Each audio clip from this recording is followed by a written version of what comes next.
1월 22일 수요일 요한복음 6장 60절부터 71절입니다. 이 말씀은 어렵도다. 누가 들을 수 있느냐 한데 예수께서 스스로 제자들이 이 말씀에 대하여 수군거리는 줄 아시고 이르시되 이 말이 너희에게 걸림이 되느냐? 그러면 너희는 인자가 이전에 있던 곳으로 올라가는 것을 본다면 어떻게 하겠느냐? 살리는 것은 영이니 육은 무익하니라. 내가 너희에게 이런 말은 영이요 생명이라. 그러나 너희 중에 믿지 아니하는 자들이 있느니라 하시니 이는 예수께서 믿지 아니하는 자들이 누구이며 자기를 팔자가 누구인지 처음부터 아심이로라. 또 이르시되 그러므로 전에 너희에게 말하기를 내 아버지께서 오게 하여 주지 아니하시면 누구든지 내게로 올 수 없다 하였노라 하시니라. 그때부터 그의 제자 중에서 많은 사람이 떠나가고 다시 그와 함께 다니지 아니하더라. 예수께서 12 제자에게 이르시되 너희도 가려느냐? 시몬 베드로가 대답하되 주여 영생의 말씀이 주께 있사오니 우리가 누구에게로 가오리까?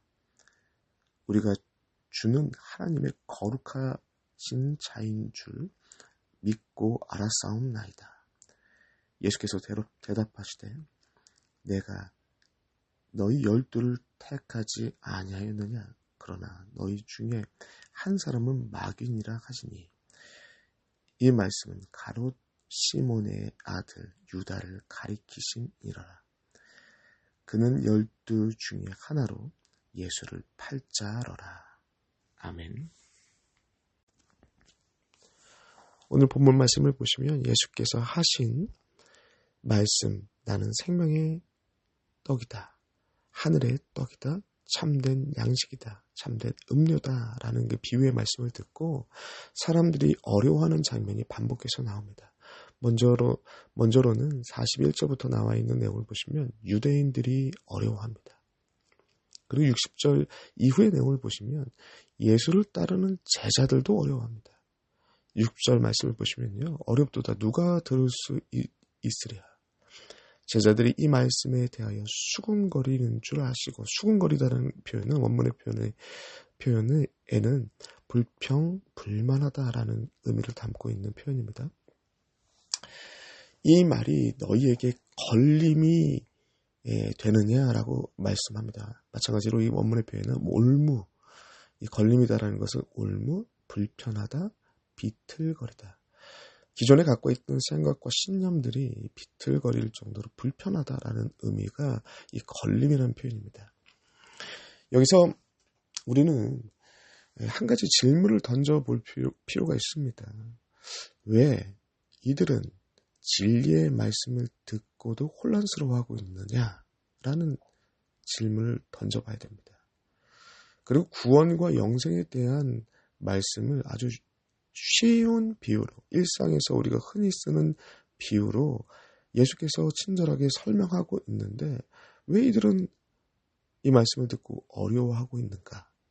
어려움을 넘어서 수군거리고 불만하고 불평하고 걸림, 기존에 갖고 있는 신념까지도 흔들리고 불편해지는 일들이 왜 일어나고 있는가라는 그 질문은 오늘 본문을 보면서 반드시 던져야 될 질문입니다. 이 시간 이 질문과 이러한 관점으로 오늘 본문에서 여기에 대한 답을 하시는 주님의 말씀을 좀 살펴보길 원합니다. 이 내용들을 좀 살펴봤을 때 주께서는 이 두 가지의 말씀으로, 교훈으로 우리에게 말씀하고 있습니다. 두 가지의 내용들을 정리한 내용들을 말씀드리자면 첫 번째로는 하나님의 은혜가 먼저 되지 않는 공동체는 이런 다양한 문제가 생긴다는 것이죠. 수군거림, 불편한 것, 걸림, 이런 문제들, 다양한 문제들이 생깁니다.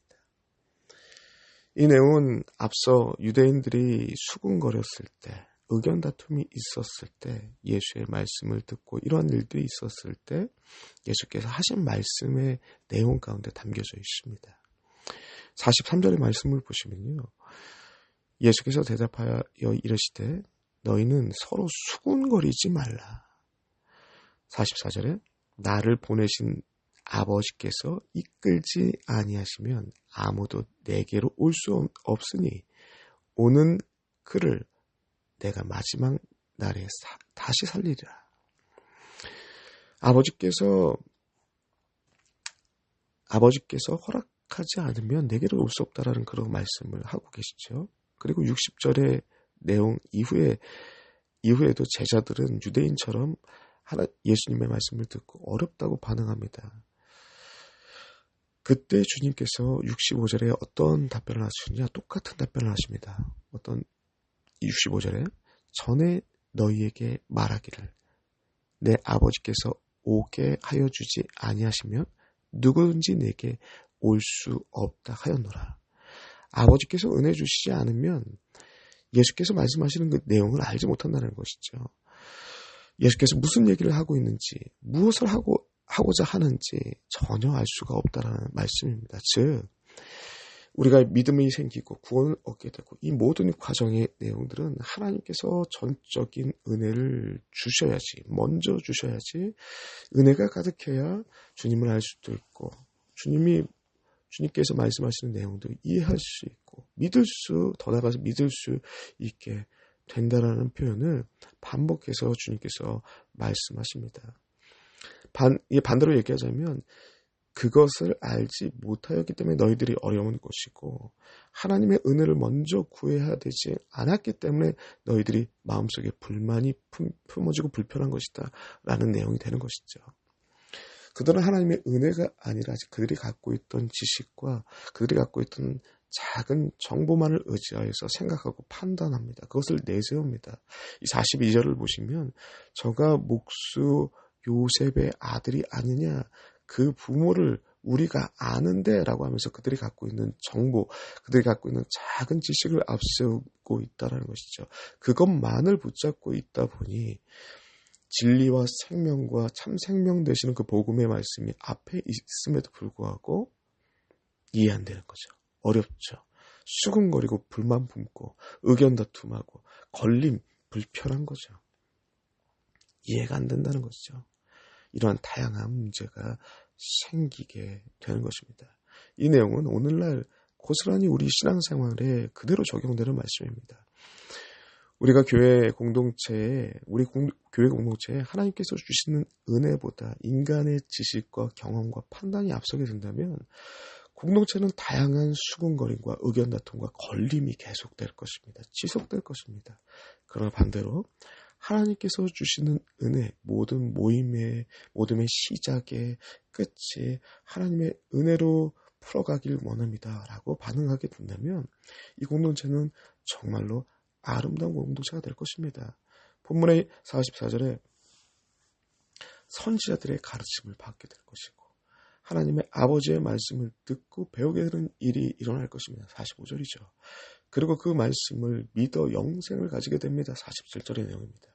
그리고 오늘 본문의 68절의 내용을 보시면 시몬 베드로가 주여 영생의 말씀이 주께 있사오니 우리가 누구에게로 가오리까? 우리가 주는 하나님의 거룩한 자이신 줄 믿고 알았사옵나이다 라고 하는 믿음의 고백들이 있게 되는 것입니다. 이 고백들이 이 공동체에 넘쳐나고 그 고백들이 공동체를 하나로 묶게 되는 것이죠. 수군거림, 의견 다툼 이런 것이 교회 공동체를 어렵게 만드는 것이 아니라 그것을 넘어서 하나님의 말씀으로 은혜로 하나 되는 일들이 고백이 넘쳐나는 은혜의 공동체가 된다는 것이 오늘 본문의 말씀입니다. 그러므로 다시 말해서 은혜가 앞서지 않는 공동체는 문제가 가득해질 것이고 하나님께서 주시는 은혜가 앞서는 공동체는 생명의 역사가 날마다 넘쳐날 것이라는 것을 오늘 본문은 얘기하고 있습니다. 두 번째로는 제자의 정신이 아니라 무리의 정신을 갖고 있으면 공동체는 다양한 문제에 사로잡히게 된다는 것이죠. 10여 년 전쯤에 쓰여진 책인데 당신은 팬입니까? 제자입니까? 라는 책이 있었습니다. 아이드머니 쓴 책인데 그 책의 주된 내용은 오늘 본문을 기반으로 하고 있습니다. 66절부터 69절의 내용입니다. 그 책에서 저자는 수많은 사람들이 기적을 맛보고 특별히 앞의 내용인 오병이어 사건을 경험하게 되었습니다. 그래서 수많은 무리들이 스스로 예수님의 제자라고 이렇게 따르게 됩니다.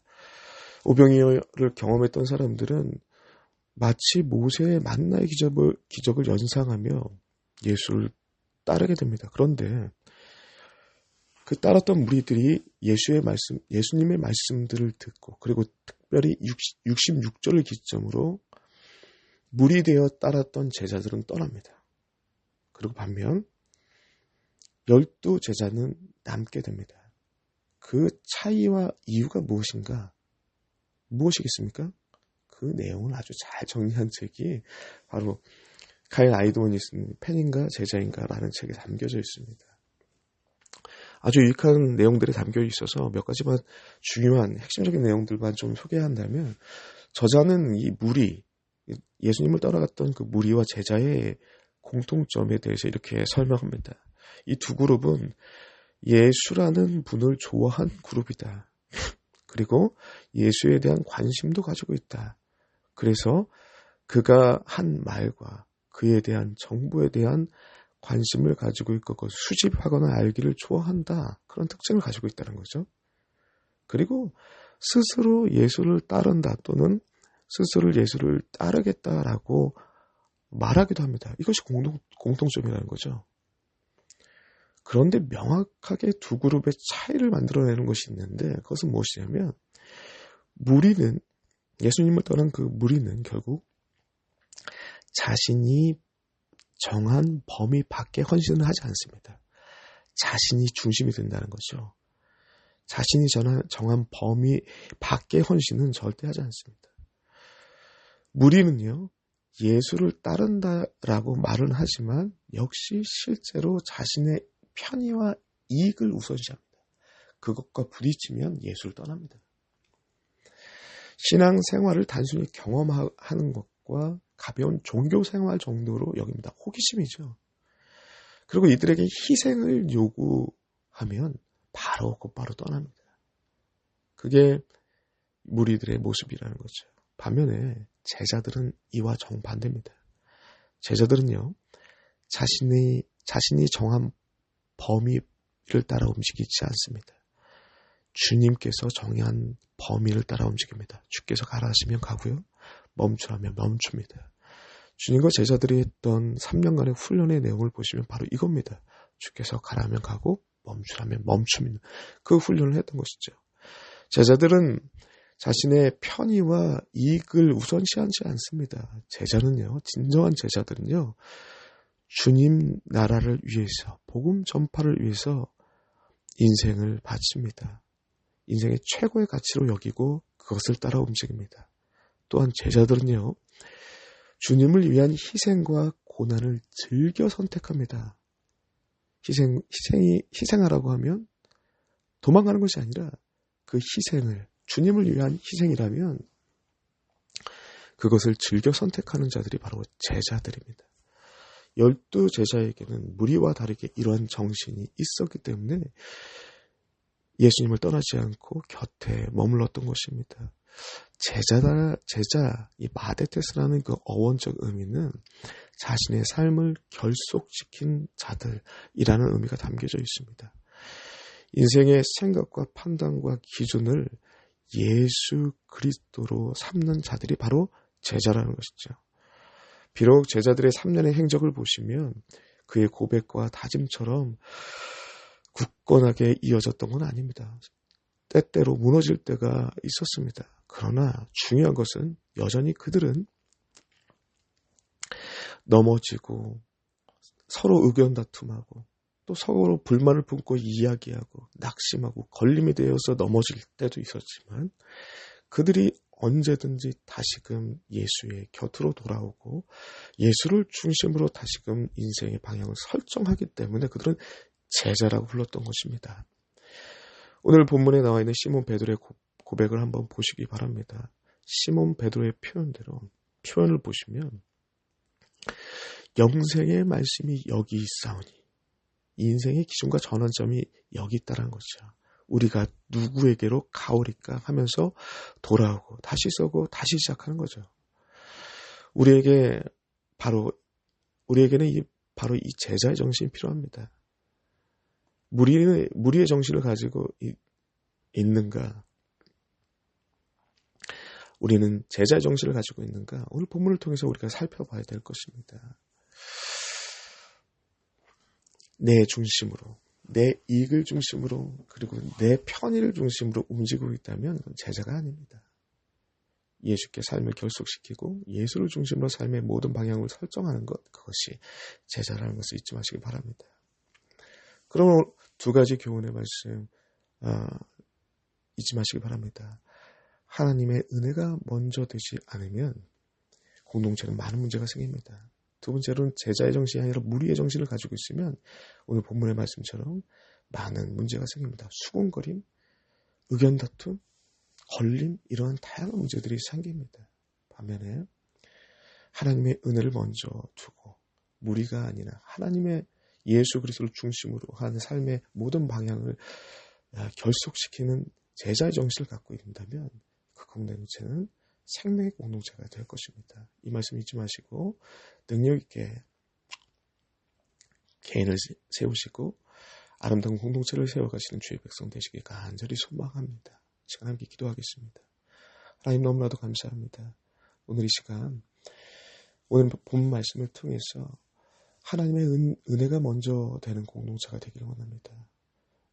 주님을 언제든지 떠나는 무리들이 아니라 자신의 이익과 편의를 따라서 움직이는 자들이 아니라 진정으로 예수께 우리의 생각과 우리의 삶을 결속시킨 제자의 정신으로 살아가는 주의 백성 되게 하여 주시옵소서. 그리하여 나와 공동체를 아름답게 세워갈 수 있도록 은혜 허락하여 주시옵소서.